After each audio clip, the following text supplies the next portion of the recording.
Senhoras e senhores, sejam todos bem-vindos.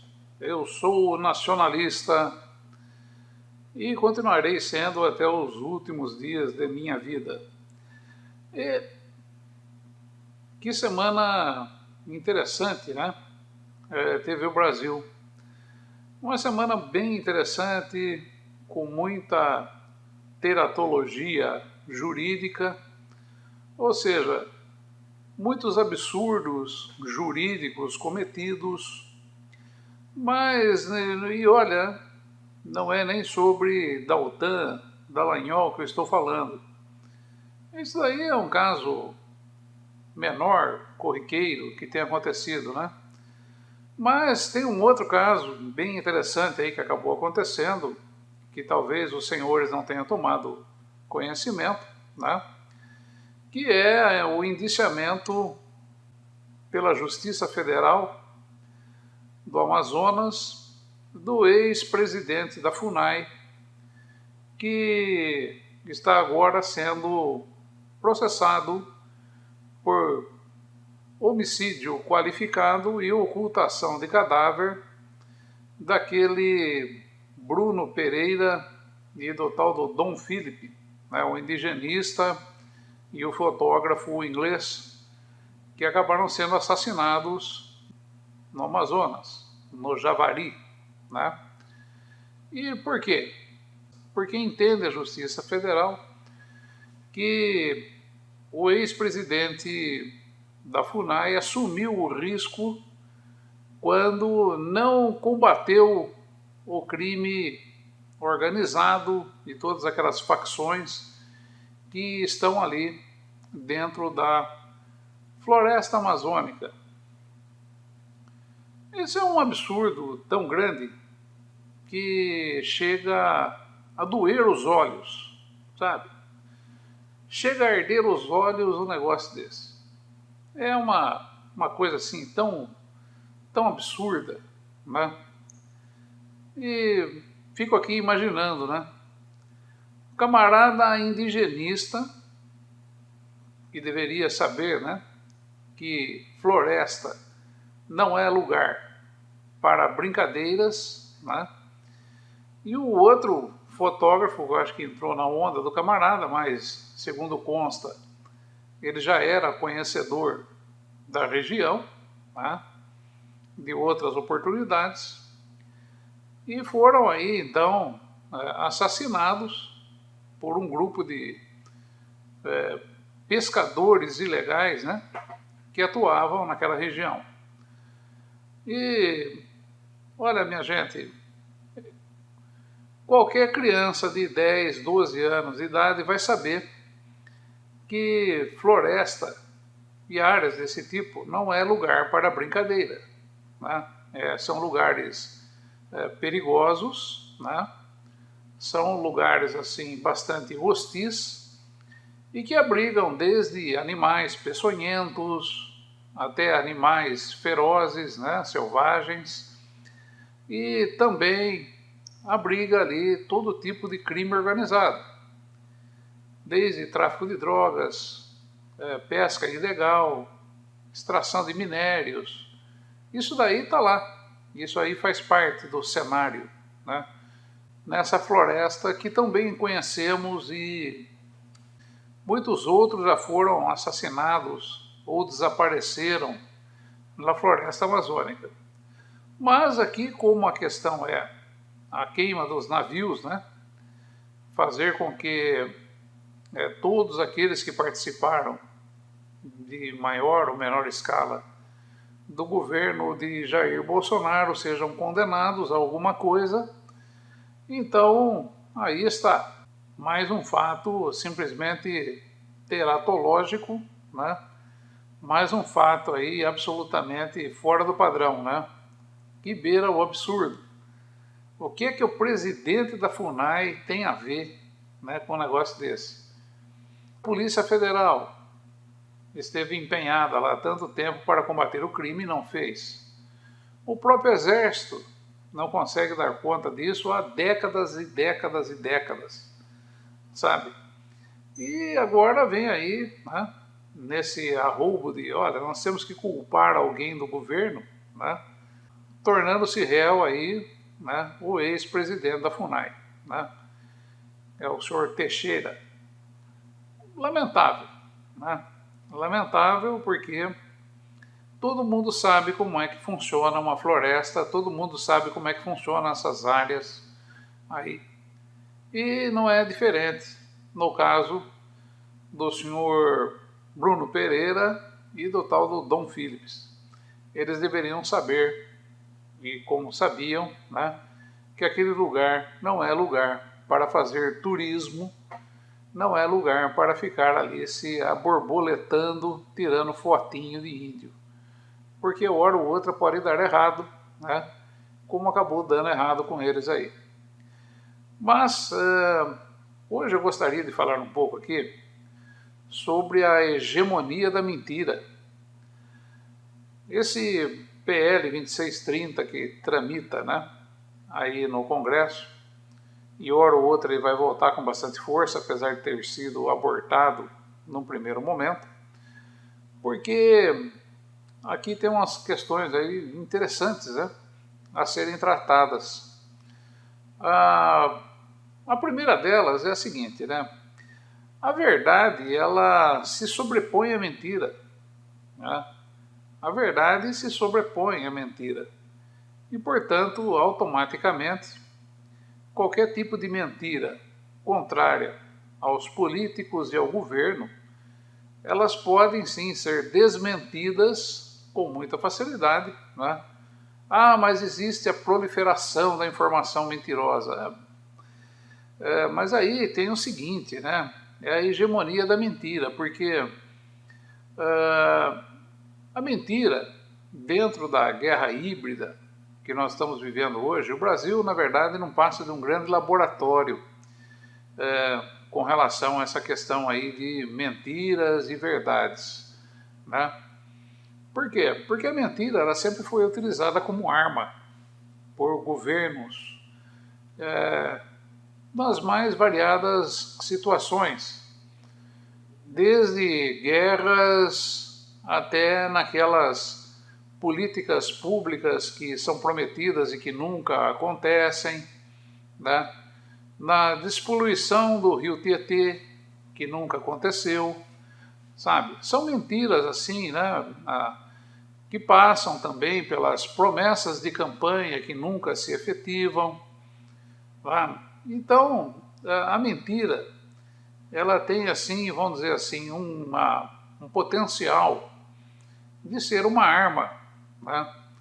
E essa arma não pode, na opinião dessas pessoas, né, passar para a mão do povo, passar para a mão dos oponentes, né, passar para a mão daqueles que não concordam com o tipo de governo que aí está.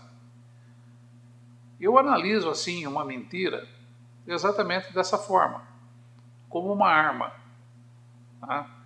Uma arma que é amplamente utilizada por governantes e que agora, dentro desse PL 2630, vai se manter a hegemonia da mentira em favor aí de políticos, né, porque já foi colocado ali que a tal do direito, né, do político em dizer aquilo que ele pensa, né, a liberdade de expressão política, onde ele pode dizer aquilo que ele pensa, aquilo que ele imagina, está mantida.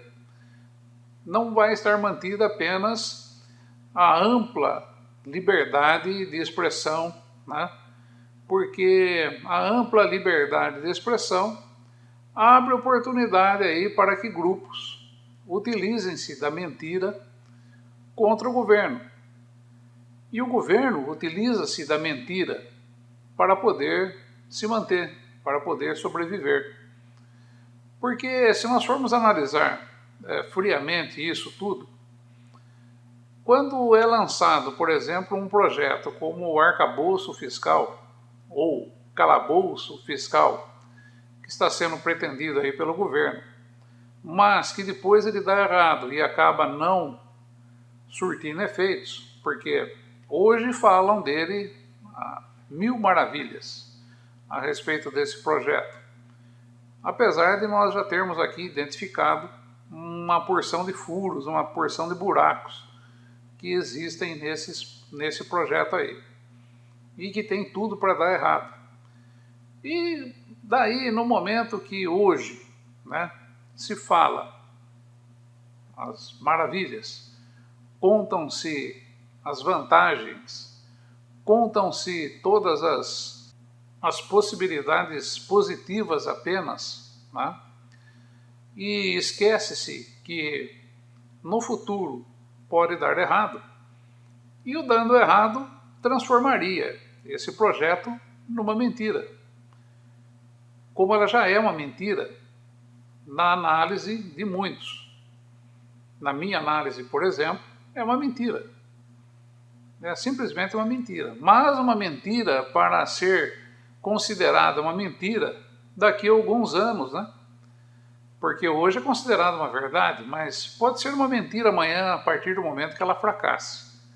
A partir do momento que ela deixe políticos fora, né, da condenação por responsabilidade fiscal.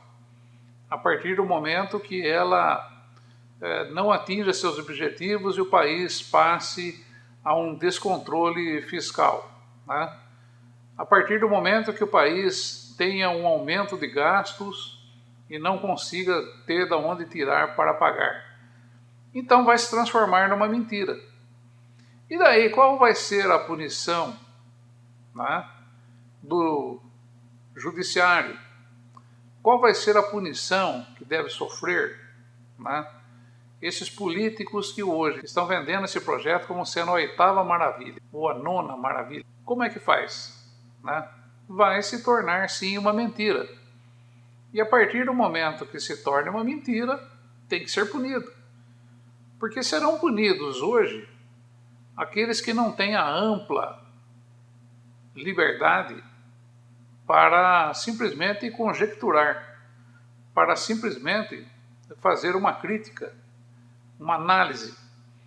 Toda vez que eu falo aqui a palavra crítica, vocês têm que observar o seguinte: crítica significa você analisar determinadas questões com bases de dados e que a partir dessa base de dados você consiga fazer ali uma conclusão, você consiga fazer ali uma análise, você consiga analisar aquilo que vai ser aquele determinado projeto.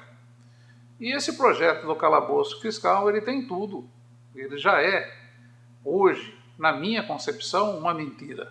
Mas, da maneira como ele está sendo vendido, ele está passando hoje como uma verdade. Mas daqui a alguns anos ele vai se transformar numa mentira. E daí? Entenderam? Agora, isso aqui é apenas um exemplo. A maioria das peripécias, né?